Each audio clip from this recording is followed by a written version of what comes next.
Broadcasting from the business capital of the world, this is the Podcast Business News Network. We are back here with the founder of Evolve Movement, our pediatric NeuroMovement practitioner, let alone conscious parenting coach. She's also an author and so much more. Hailing from beautiful Ottawa, Ontario, Christine LeBay joins us here once again. And I know we're going to have a great conversation and just an overview about a little bit what she does. She's here and please welcome. How are you? I'm good, thank you. How are you? I'm great. Thank you. Great to have you back. And for those new time listeners out there saying, who's Christine? Tell us a little about the work you do with children and your mission. Yes, so I work with children as an Annette Beniel method neuromovement practitioner, which is a form of somatic work where we work through the body, but we're actually working with the brain. So it's a movement modality. And we create opportunities for the children to create new neural pathways in this way. So my other work is working with the parents as a conscious parenting coach. So I support the parents through the process from those early stages and into the experience and the journey with their children so that they can create an optimal learning environment for their child to thrive. And I also create virtual content, supporting programs. But, I'm really trying to raise awareness and create change, overall for these families so that the support that they're receiving is really much more whole family oriented and holistic. So this is kind of what we're going to talk about today, right? That's right. Whole family programs and hospital settings. So I know you mentioned that there's lacking for children with diagnosis. And we going to talk a little bit about this. But first, let me just ask, how do we contact you? Yes, they can access me through my website, christinelabbe.com. So Christine, Christine, Labbe, Labbe.com. Or they can email me, christine@evolvemovement.ca. Perfect. And as a mom who, really can empathize with her own daughter, she's told her backstory before, and she really is the perfect person to help because she's been through it. She goes through it. And so we're going to talk a little bit about, what happens in the beginning, because there's a lot of doom and gloom, right? You hear something's wrong with your child, right? Could you just share the process? And let's talk about the early stages of finding there's a neurodiversity issue or something going on with your child. Yeah, so imagine, you give birth to this beautiful child and you fall in love instantly. All parents have this experience. And then you're told all of these stories about the future of your child. And, often in what I've heard and even in my own experience, often what happens is you go into those preliminary appointments where the medical practitioners or even physiotherapists, even later on, where they start to look at your child or they start to look at the background information about what happened or what's going on. And then they start to share with you, possible trajectories for your child, which are usually not so positive. Right? So right from the start, we're already starting to feel discouraged. We're already beginning to feel like that hope is taken away from us. And the unfortunate thing is oftentimes they don't even go to look at our child. So they don't see all the beautiful things that we see as parents. We see our beautiful son or daughter who has, this beautiful energy and is just so wonderful. And we're so in love with them. And, we just feel so deflated because the whole conversation is so negative from the very start. So I think when we talk about doom and gloom, it's almost like from the beginning, we're set on this path that is just where we're robbed of hope from the very start. There's no conversation about, being able to shift your mindset or open up new things, or that there are possibilities for children and we simply have to find things that are going to be in alignment. Got it. Well, thank you for sharing this because you're hearing probably in the beginning a lot of limitations, right? And how does that feel? Because you're looking at like, oh my goodness, I can't, she can't, he can't, won't can't, all these limitations. Could you talk a little bit about that? Yes, so this is exactly when I spoke of when we have those appointments with the physiotherapists and the OTs and the speech. All these people are they have a good heart, and they're well intentioned. That's why they chose this work, to support these beautiful children. But oftentimes we're looking for those limitations to be able to fix them. And so that's kind of how it starts. It starts with this idea that we're supposed to simply look for what's wrong. And so the parents start to train themselves this way. They go home and they start looking for, is my child using their right hand? Is Yeah. my child right? And that becomes the entire focus. So imagine you're going from a space of being robbed of hope to then focusing your attention on all that is not present, all the limitations. So you Yeah. can just imagine how you're already setting yourself up to walk down a path of suffering, not only for yourself, but for your child, right? Imagine a child growing up in an environment where all we talk about and all we notice and all we're paying attention to is what's wrong. Yeah. Or Ah, what's that. wrong? What's wrong, right? Because that's that's open to discussion. Yeah, so it's a lack of that understanding and attention, right? So you mentioned the attention paid to correlation between the parent, healing, and support, and the whole family's ability to thrive. So that's also including the child diagnosed with a neurodiversity or a condition. So this is not easy, and I know you're going to help us propose a solution to this, and hence this is what you do for a living, and you do it very well. What else did you want to add before we continue? Well, you speak of that correlation between the parents' healing and the parents' understanding of themselves and the impact it's going to have on the whole family. And I think it's really important to mention this. And, that's why in the solution we'll talk about that, because it's such a key piece. And in those early stages, the parents are really unseen. They're not really taken care of in the ways that would be most in alignment with them finding joy and being able to become more resilient on this path. And I think there are some programs that exist out there, so I'm not saying that it doesn't exist, but really having this idea that you want to empower the parent, you want to shift their mindset, you want to open them up to this new way of seeing life, you want to give them hope, and it's not hope. I know a lot of medical practitioners and therapists and everybody will be very careful about the word hope, but it's not this idea of telling them what's going to occur. It's this idea of opening them up to a life that can still be wonderful and magical. I mean, I say magical, but I say it because I've experienced so many beautiful things that I would have never experienced if I hadn't been on this path with Gabby, right? My daughter, Gabby. And so I think it's just important to mention that. Well, thank you for sharing that. And I know just a quick background for those who may not be aware, just a little bit of your story as a parent and what, your daughter has and how you've been in this. You really are in their shoes.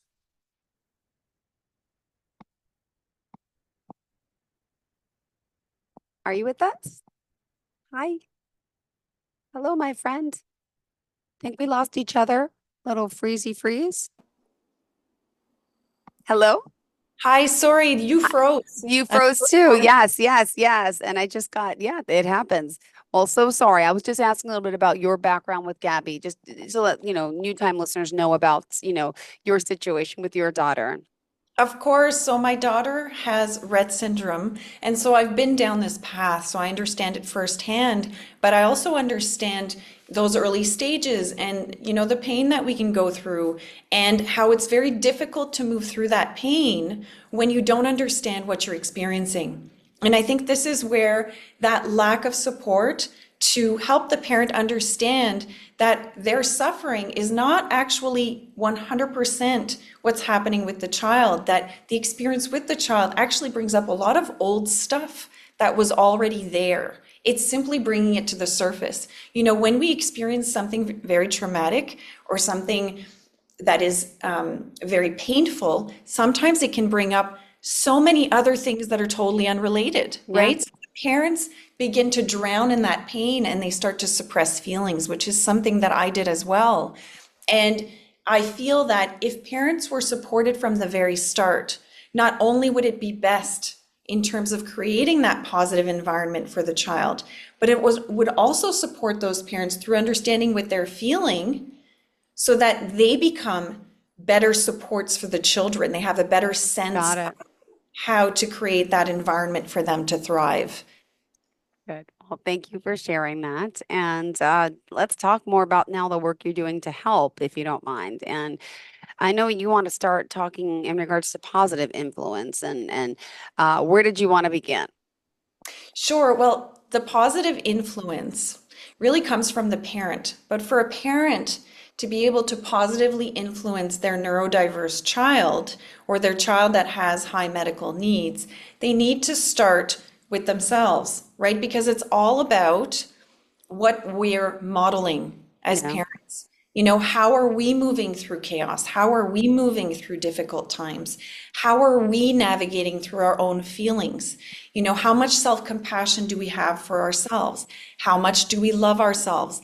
Do we love ourselves unconditionally? How much time are we allocating to caring for ourselves so that we can find peace within? You know, all of those things, we're modeling those things. So not only are we modeling that for a neurodiverse child, but we're also modeling it for the sibling. We have to remember that the siblings that are in the household, they see everything that's occurring. They also feel, you know, they feel everything that's going on and without really understanding it. So it's important that when a parent actually starts to dig deeper, to understand what they're feeling, to get a better sense of what's happening inside of Mm-hmm. them, so that they have the power then to shift. So they have the power then to, you know, move from a space of anxiety into a more peaceful space, understanding where it's coming from and why it's being triggered. These are all beautiful things to teach to both of their children, or how many ever children they have. That includes the sibling. Okay. Right? So when you start to really shift within yourself, you become that positive influence. When you shift your mindset and you start looking at life from a lens that is open and positive, where possibilities lie, then your children start to mirror that, right? When we can truly see our child through that clear lens, they feel that we're mirroring back to them how wonderful they are, rather than mirroring back to them all the limitations that they have and how much we want to fix them. Right? And we don't do this on purpose. I want parents to be very self-compassionate here because it's really not their fault, right? We're brought down this path. So it's very difficult to start to shift and say, oh, you know, the first thing that's going to happen is parents are going to start to feel guilty. And that's not fair because you can't know what you don't know until you know, and then you start to create change. And I always remind parents of this, always. And then from there, you also have to prioritize, you say, the emotional well-being of the whole family unit, right? Because, the inner influence, you say the outer, not enough attention is to pay to this. And how do you nurture everyone at the right time? Because you don't want to put too much into, this, and you got to remember the whole family unit as well. So you have to make it, yeah, that it's not an easy thing. It's not, and it requires some education, right? And I think this is where there are some aspects to the system that are lacking because it's educating the parent about the importance of them taking that time to do the inner work because it has a direct influence on the children in the household, right? And so when we can tell a parent, caring for yourself and loving yourself enough to go do those things that are going to help you find your center. Go do those things that are going to help you find peace. Figure out how to regulate your own nervous system. Take that time for yourself. That it can't be this whole, because some of us have a tendency to move into that victim role, right? Of, oh, I don't have time, or how can I even think of that? I have so much to do for my child, and what about my child? And so we move into this space of selflessness because selflessness in society is celebrated. But yet selflessness is not the example we want to set for our children. And it's certainly, Nope. right? And it's not going to help our child really step into that potential. Yep. It really isn't, right? Because part of us becoming empowered to guide our child towards that innate potential, part of that is us learning how to do that ourselves. So How do true. we step into our own potential, right? Yep. So this is why it's so correlated And and how it really empowers us to support the whole family, including the siblings. Got it. And 631-307-4010. The lines are open. Obviously, if you have any questions moving forward for today, please feel free to call. And if we want to contact you directly, how do we do so? They can email me, Christine at evolvemovement.ca, or they can visit my website, www.christinelabe.com. All right. Thank you so much. And again, founder of Evolve Movement, also pediatric NeuroMovement practitioner, conscious parenting coach, and author of Our Superpower, Celebrating Differently Abled Kids and Their Siblings. And where can we find that book? On Amazon, amazon.com, amazon.ca. Yep, it's there. All right. So what should we do next? How do we start nurturing, the child and to kind of, let them know that they're loved, they're not alone. Where do you start? Well, I think, some of the things that we first have to do is really dismantle our outdated perceptions of what it means to be neurodiverse or to have a disability, right? Because we have this negative idea of what that means. And when we can start to shift our mindset as parents, as professionals, everyone that's in that child's world, when we can start to shift our perceptions and our mindset around it, we can really start to see the possibilities rather than the limitations. And when we start seeing possibilities, we're really seeing the child. We're really connecting with the child. And so, to nurture a child's sense of self and their beliefs about themselves, we also have to be able to connect with them on a level that is deep enough, that is beyond the surface, so that we can really mirror that back to them, so that when they're with us, they feel like the beautiful human being that we see. We want them to feel that. So that's why it's important for us to do our inner work, because if we're with a child and we're saying all the right things, Mm-hmm. but we're not really thinking them and we're not really feeling them, that child, and especially children that are neurodiverse, they will Oh, they feel can it, sense it. they will know, and they will know when you're not authentic. That is one of their beautiful gifts, is they will call you out.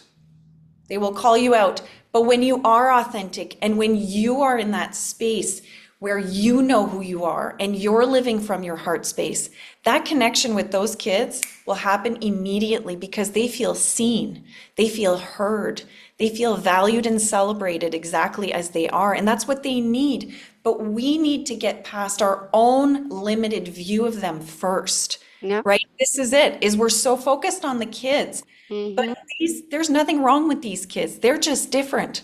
And if we can start to open up to see what those differences are and how those differences can be gifts in truth, how do their limitations create opportunities for them to tap into other parts that maybe. So yeah, you were talking about how children are very receptive. They know if you're genuine, they know and they can sense that. So you have to really be okay with yourself, as you mentioned, working on your inner self to be the best you can because they do understand.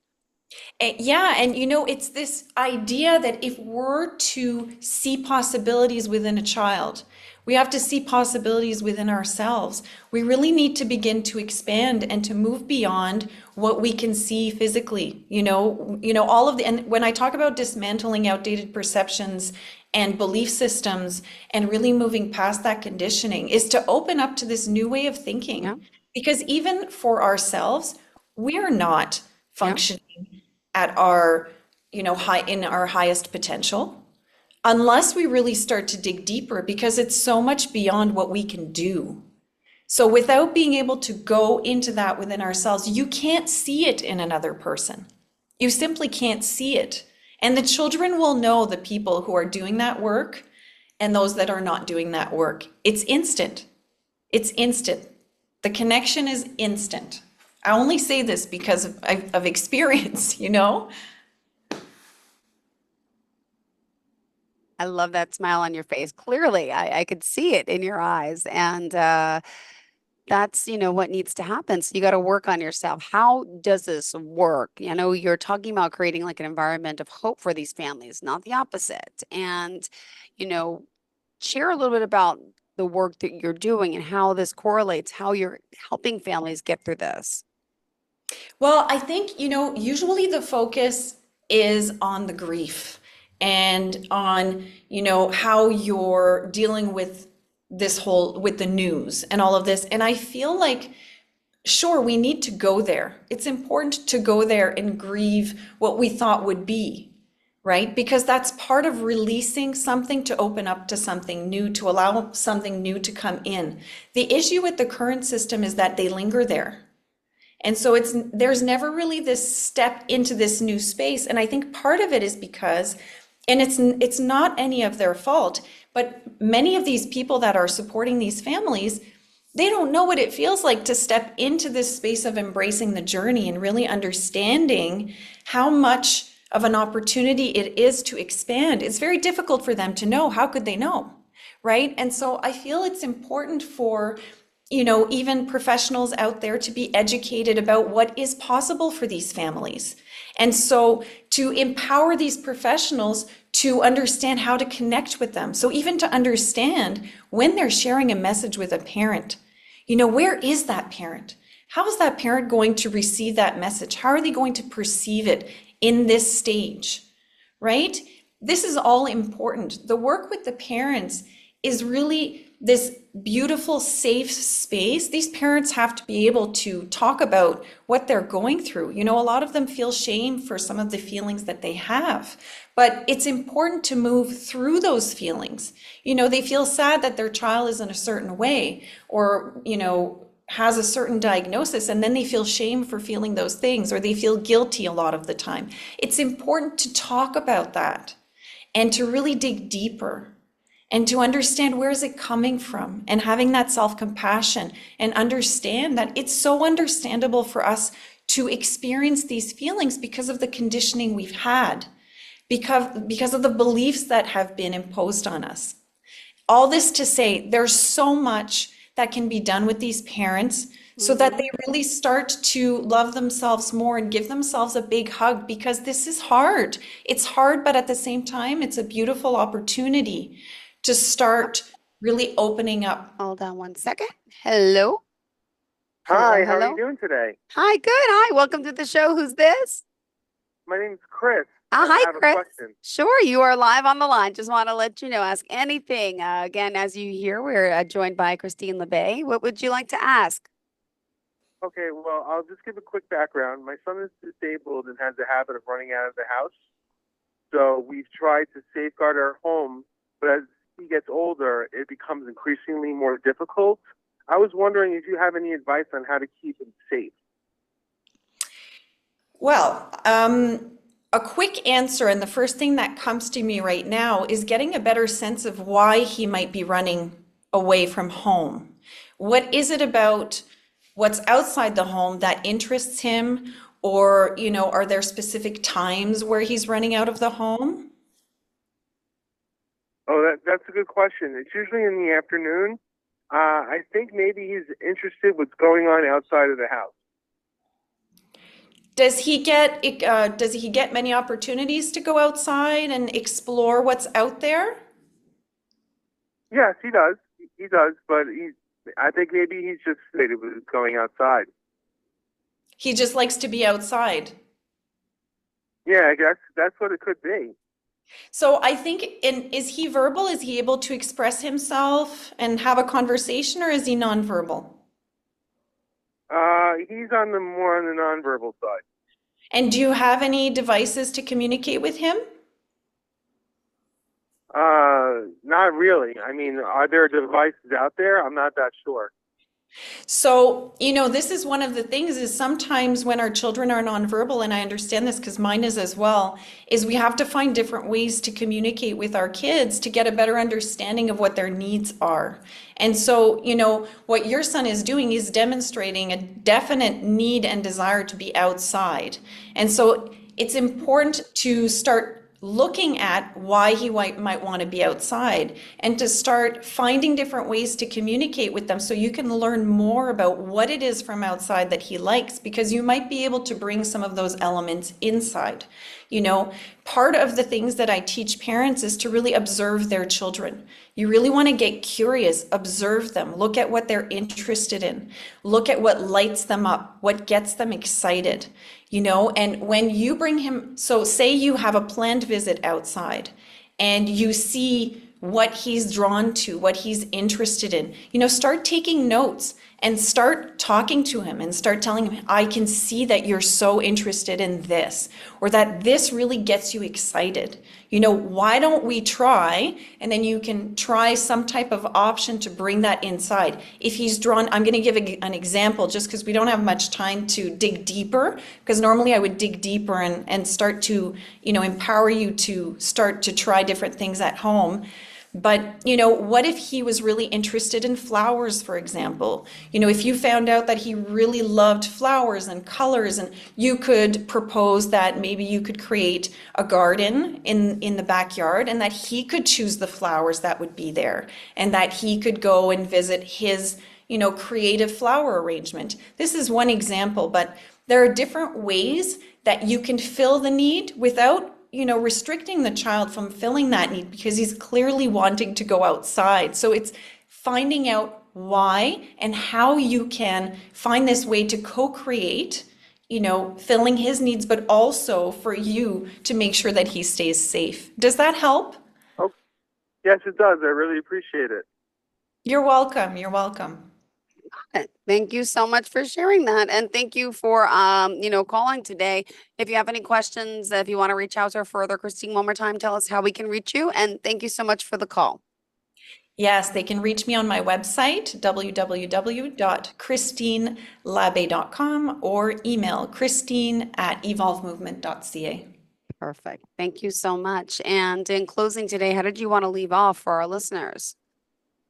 Well, I just want to remind parents that there's hope. That's my message every time, because sometimes we can be robbed of hope on this path.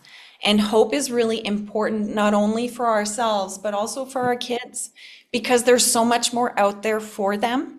There's so much more to life. And, when we begin to discover what that is, what that so much more is, we begin to understand that living in their shoes, there's so much beauty in it. So it doesn't look so doom and gloom as it appeared to be in those early stages. Got it. Well, thank you again for being here, for joining us. And if we want to reach out, share the website one more time, and of course, your contact number. www.christinelabe.com or email christine@evolvemovement.ca. All right. Thanks so much for today. We appreciate your time as always, and looking forward to the next time we connect. And thank you again for letting people know they're not alone. And it's a whole family unit that needs to be, worked on, coached, and, to, be more, make more understanding, to help them empathize what everyone's going through, not just the child, but the whole family. I love it. Thank you so much. Thank you. All right. Have a great day. And to all of our listeners, stay tuned. We'll be right back with more. Thank you. Are you looking for even more of the podcasts and hosts that you love? The Podcast Business News Network is proud to announce that you now have even more ways to listen live. Check out the MyTuner Radio, online radio box, and Simple Radio apps on iOS and Android, or find us online. Search for Business News Network on mytuner-radio.com, or search Podcast Business News Network on streama.com and onlineradiobox.com/US. Take your podcast on the go and don't miss a minute of the action.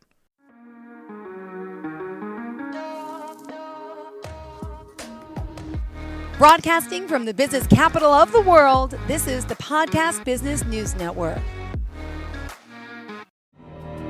For nearly 2,000 severely injured veterans, everyday life has become filled with barriers.